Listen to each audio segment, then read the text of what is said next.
ಮಳೆಯಿಂದಾಗಿ ಕೆಂಗೇರಿಯ ಹಲವು ಪ್ರದೇಶಗಳು ಜಲಾವೃತವಾಗಿದೆ. ರಾತ್ರಿ ಸುರಿದಂತಹ ಧಾರಾಕಾರ ಮಳೆಯಿಂದಾಗಿ ಸಾಕಷ್ಟು ಸಮಸ್ಯೆ ಎದುರಾಗಿದೆ.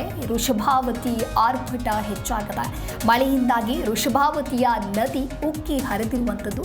ಹಾಗಾಗಿ ಕೆಂಗೇರಿ ಬಳಿಯ ಹಲವು ಪ್ರದೇಶಗಳಲ್ಲಿ ಇದೇ ರೀತಿಯಾಗಿ ಜಲಾವೃತವಾಗಿದೆ. ಹಾಗಾಗಿ ಅಲ್ಲಿನ ನಿವಾಸಿಗಳಿಗೂ ಕೂಡ ಸಾಕಷ್ಟು ಸಮಸ್ಯೆಯಾಗಿದೆ. ರಾತ್ರಿ ಇಡೀ ಜಾಗರಣೆ ಮಾಡುವಂತಹ ಸ್ಥಿತಿ ಕೂಡ ನಿರ್ಮಾಣವಾಗಿದೆ. ಕೆಂಗೇರಿ ಬಳಿ ಸುತ್ತಮುತ್ತಲೂ ಇರುವಂಥ ಪ್ರದೇಶಗಳಲ್ಲಿ ಧಾರಾಕಾರವಾಗಿ ಮಳೆ ಸುರಿದಿದೆ. ದೃಶ್ಯಾವಳಿಯಲ್ಲಿ ನೀವು ಕೂಡ ಗಮನಿಸ್ತಾ ಇರಬಹುದು. ಮಳೆಯಿಂದಾಗಿ ವೃಷಭಾವತಿ ನದಿ ಯಾವ ರೀತಿಯಾಗಿ ಉಕ್ಕಿ ಹರಿತಾ ಇದೆ ಅಂತ ಹೇಳಿ. ವೃಷಭಾವತಿ ನದಿ ಜೊತೆಗೆ ಕೆಂಗೇರಿ ಬಳಿಯಂಥ ಹಲವು ಪ್ರದೇಶಗಳು ಏನಿದೆ ಆ ಎಲ್ಲ ಪ್ರದೇಶಗಳು ಕೂಡ ಜಲಾವೃತವಾಗಿದೆ.